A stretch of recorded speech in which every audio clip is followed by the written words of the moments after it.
Welcome to the Man Cave Podcast with Dan Casper.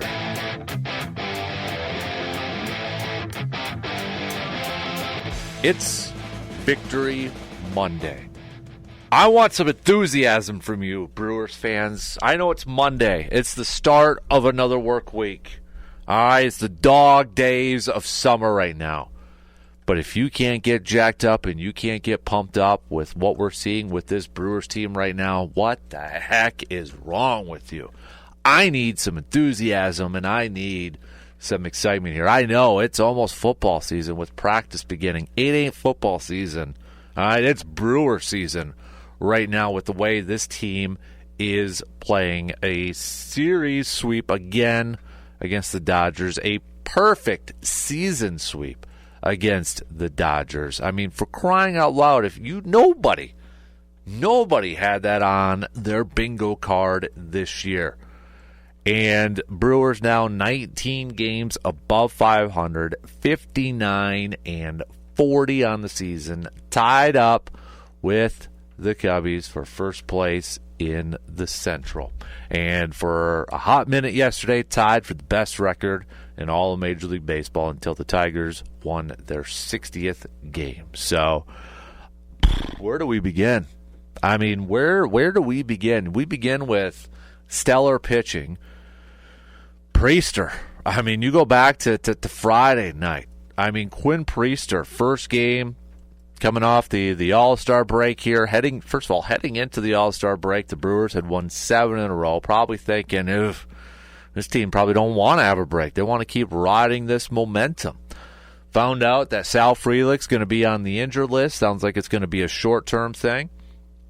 But nonetheless, you lose your leadoff hitter. You lose one of your most consistent at-bats, and especially one of your best defensive players. But they bring back Blake Perkins. Perkins, we know about his defense, just fantastic. And he didn't get the starts on Friday. Bowers got the start in left field.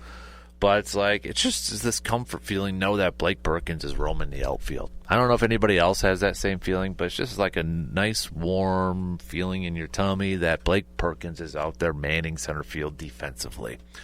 But you go to Friday night's game, and it's two things that stand out to me in this one, or a couple things that stand out to me. One, Quinn Priester picking up his 8th win, improving to 8-2 on the season. Struck out 10, didn't issue a single walk, didn't issue a single earned run, 3 hits, 6 innings pitched. A magnificent performance from Quinn Priester.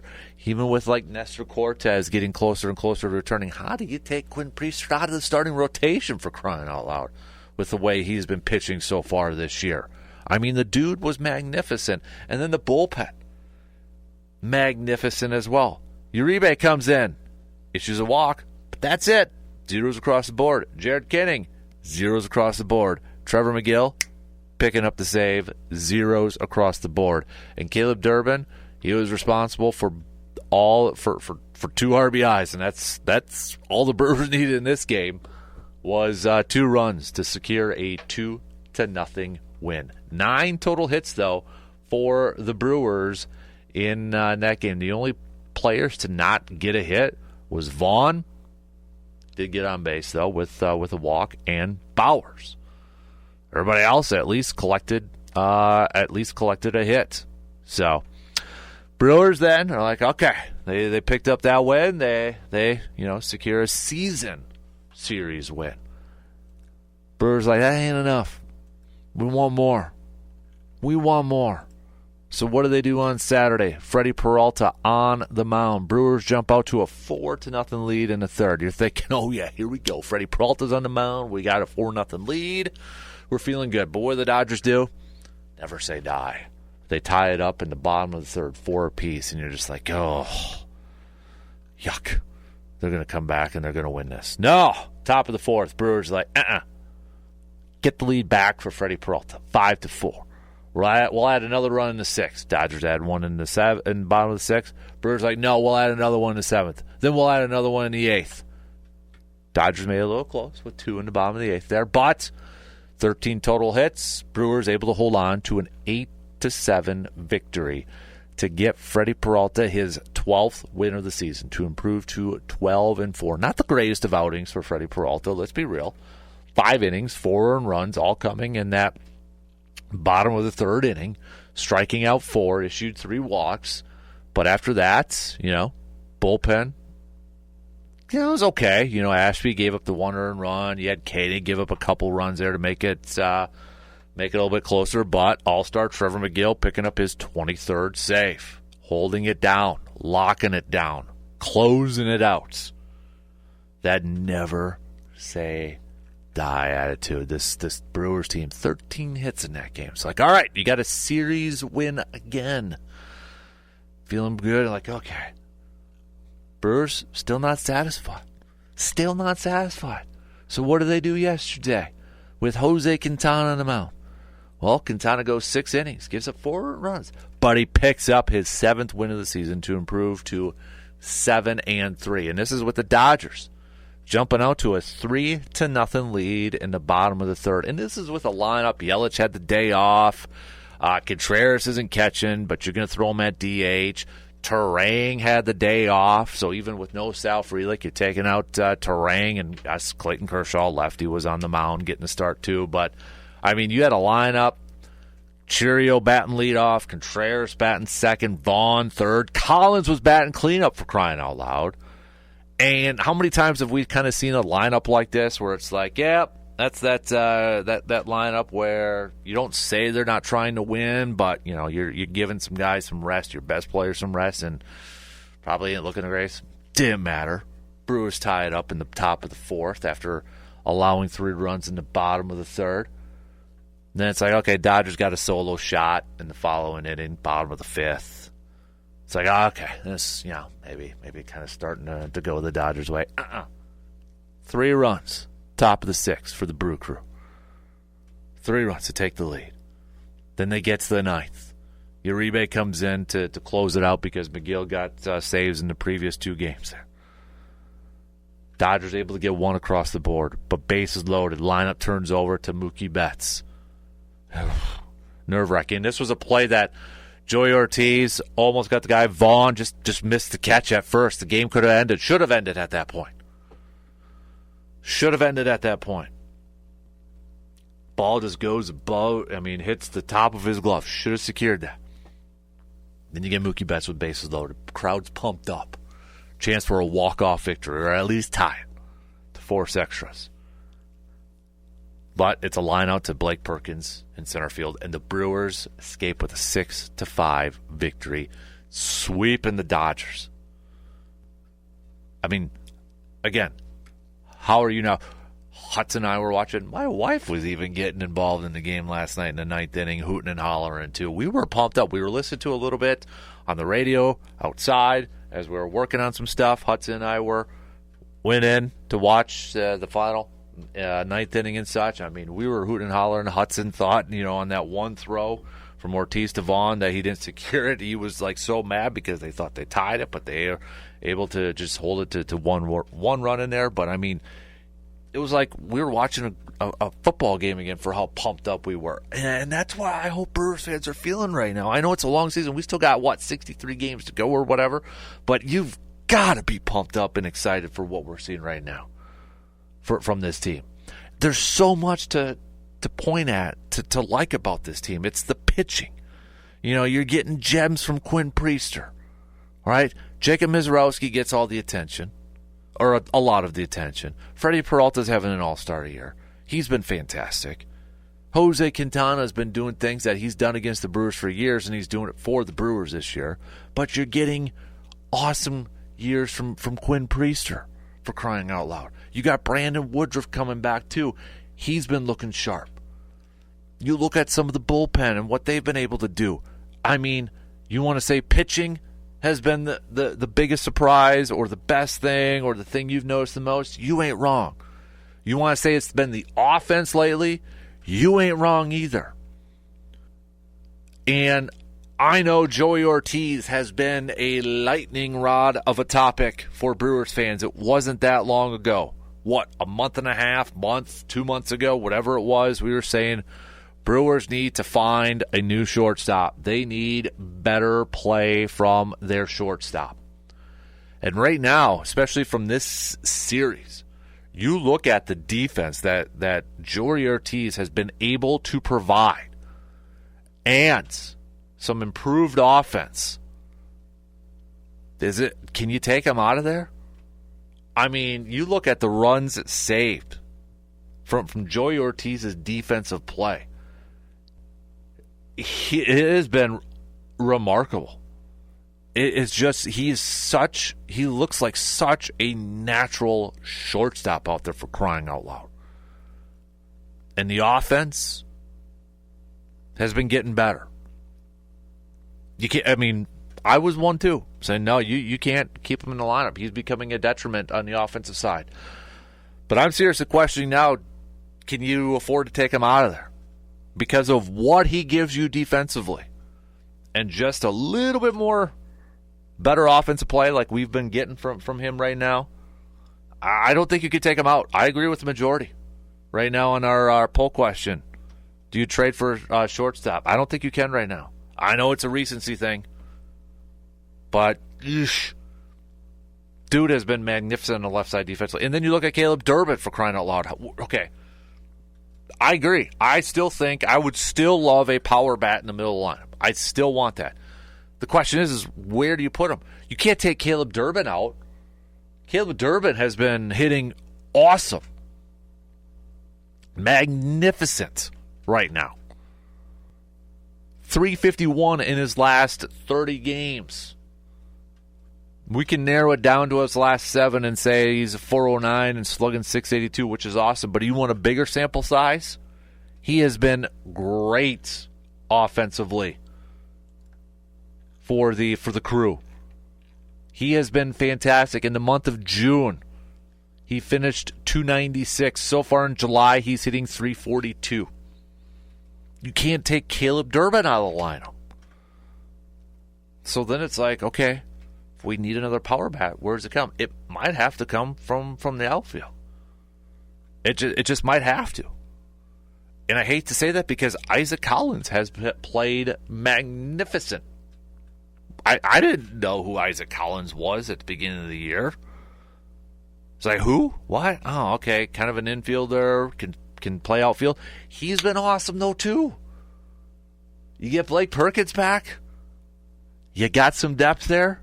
It might have to, if they acquire a bat, it might have to come from the outfield. You're going to get Sal Frelick back. You put him in right field. Cheerio's going to be in left field. Maybe that bat's going to be your new center fielder. Maybe it's a left fielder and you put Cheerio back in center field. But it might have to come from a center fielder. It's gotten to the point now, like when you acquire that, if, and maybe that's the question, to go a little Shakespearean, to trade or not to trade, that is the question. What do you trade for? Because I don't think you could take Caleb Durbin out right now. And the way Joey Ortiz is playing shorts defensively, I'd be nervous taking him out. So is an outfielder to provide a little bit more power. Or do you want to mess with the mojo right now? You know, I think all options are on the table. If I'm Matt Arnold, I'm sitting down with my staff and I'm sitting down with Pat Murphy, and it's like, what do we do? Where do we go? How do we do this? How do we approach this? You know what? Things could change in the next couple of days here, too. The high that we're riding on right now, and this is the killer for baseball. We're riding such an insane wave, an insane high right now. It could change in a couple of days with a bad series against the Mariners. That's baseball. That's sports, for crying out loud. Could change on a dime like that. And that's why we're addicted to sports, and that's why we love it. We love it because of the highs and the lows and the waves of emotions that come through with it. That's what sports is. But if that's the question right now, to trade or not to trade, who are you looking at? I mean, okay, would Suarez from the Diamondbacks in the middle of this lineup look absolutely fantastic with the power? Heck yeah, man. Absolutely he would. But who are you sitting? Can you sit Caleb Durbin? You can't sit Caleb Durbin. And right now, I don't know if I would say to go, just to the people say, no, just go put him at short right now. Just go slide him at short. Dude hasn't played short in how long? And that's a position that it's not like, hey, we're just going to go put Travis Shaw at second. Yeah, you can't do that to short. You just can't do that. Yes, I know Caleb Durbin spent a little bit of time at short, but it's been a long time. It's a different animal at the major league level. And the way Ortiz right now is playing Gold Glove level defense at short. That's how awesome, that's how well he's playing right now. Defensively. It might have to be an outfielder. And the thing is, there might be more options to find a power outfielder. A little bit cheaper. The more there is, supply and demand. The more there is, maybe a little bit cheaper. Suarez would look awesome. That price tag is going to be hefty, and you've got a few other teams who may be willing to spend a little bit more for him, Yankees, to try to put them in their lineup and throw a bunch of stuff at the Diamondbacks. So, do you look at maybe some potential outfield stuff? Knowing that Garrett Mitchell, I mean, he had surgery, a couple weeks ago? And they're like, hey, he still could come back at the end of the year. This way you're protected from that, though, too. What do you think, Brewers fans? To trade or not to trade? That is the question. Or maybe it's what to trade or who to trade for. That is the question. What position to trade for? That is the question. Another texter looks like first timer. Appreciate that. What do you think the Brewers do with Nestor Cortes when he comes back? Do we move to a 6-man rotation since Priester and Quintana have been hot? Trade bait? I feel as if he's a wild card. This is something, we've talked about a little bit here, and that's definitely going to be something very interesting to see how Pat Murphy and this team adjust it. Now, there's one thought. Could they go to 6-man, but also kind of help preserve Jacob Misiorowski a little bit, because that is going to be something to watch in the final couple months here of this regular season. He is approaching the most innings he's pitched in his career. They're probably not going to overdo it. Could there be kind of that 6-man rotation-esque thing to give him a little bit more time to rest or skip a turn every once in a while to help preserve him? Could Nestor Cortes be a part of that? He could be. It's also at this point in time, too, because you would think Nestor Cortes would be trade bait. I mean, he's a veteran starting left-handed pitcher that a few teams could use his services. The down thing with him is he's been out for a long time, and he hasn't been out there. So, I mean, if you're the Brewers, do you try to get him a start? Try to before the trade deadline, but time's ticking here. Time's ticking here. Do you try to get him a start out there to maybe showcase, like, hey, open for bids? But, then the other part is like, what if he just looks, gosh, awful out there? I would imagine, this is just me, I would imagine that Brewers are probably looking to trade him, but right now, what could you get for him in return? You're probably not going to get a player that can play right away. It would probably have to be a minor league player, maybe a AAA. I don't know, just because he's coming off of an injury right now. But he's in the final year of his contract. He is a rental player. Did get a lot of playing time, obviously, with the Yankees and such last year, so he's got big game experience in that, and I know he was out of the rotation when it came to the playoffs last year for the Yankees, but a veteran left-handed starting pitcher, I have to imagine there's at least a couple teams that would be interested in acquiring his services. It's at that weird time that he's coming back from this injury, he's getting some rehab starts, but the trade deadline is next week. So if you want to get him a start out there to showcase it a little bit more, time's a ticking. Because right now, how do you take Quinn? You look at it, and I think a lot of people are like, oh, you can move Priester to the bullpen. And, he's been kind of doing every once in a while a piggyback start where DL Hall will get the start initially, and then, Priester comes in after that. But, yes, Priester has one option left where you could send him to the minors, but how you got to keep Priester the way he's pitching. You can't do that, can you? I mean, he has been, for a trade, and I agree, this kind of goes with Seabaum here. That trade earlier, was it April when they made it? And it was kind of like they were forced to try to find another starting pitcher because of all of the injuries that had been going on with the starters. They acquired this kid that, let's be real, we didn't know a whole lot about either, but it felt like they gave up a lot for him. That was kind of the majority of the thought. That trade looks pretty darn good. I mean, what Chris Hook and that pitching lab and the pitching coaching staff that the Brewers have right now, the job that they continue to do with all these pitchers is just nothing but remarkable. If I'm a pitcher, I would have to imagine if I'm a pitcher where, maybe things aren't just clicking. Maybe I'm just not, I'm in a rough stretch, or I'm looking to kind of rebound my career.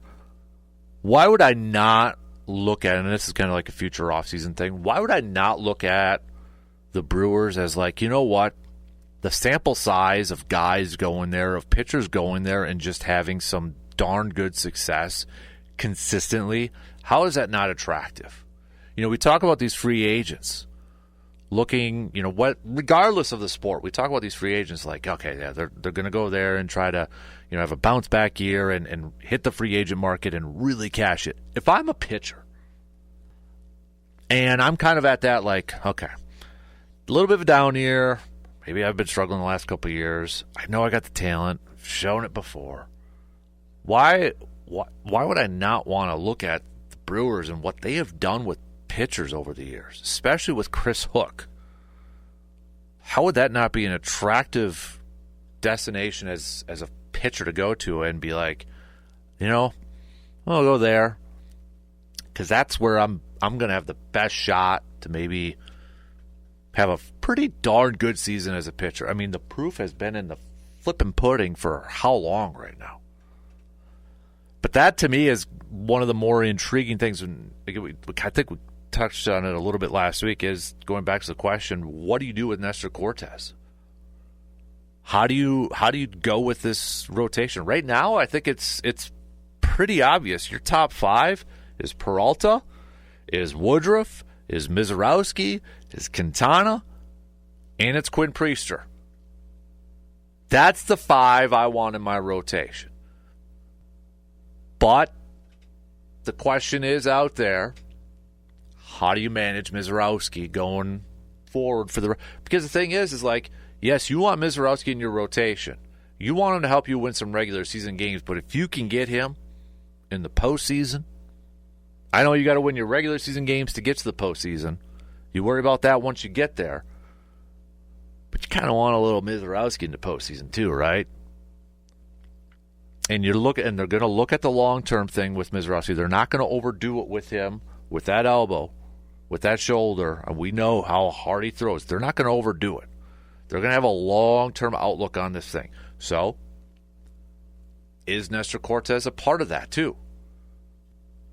Where he gets some starts to kind of skip a turn in the rotation for Mizorowski? Or is he a part of a piggyback start sort of thing where you're limiting the innings of Jacob Mizorowski? Or maybe it's just a couple innings. Then you go to a Cortes. I'm sure fans won't like it. Brewers fans won't like it because they want to see more of the Miz. I want to see more of the Miz. Baseball fans across the country want to see more of the Miz. But from a long-term outlook, and maybe even a postseason outlook, is that the way to go? That's something Matt Arnold, Pat Murphy, and the Brewers got to figure out. It's definitely one of the more intriguing storylines, though, as we get close to that trading deadline coming up next week. Appreciate the question. What else you got, Brewers fans? Come on, it's a Victory Monday. We got to get things rolling here this morning. Surveyor Sam, holy sweet Jesus, Brew Crew, 10 in a row.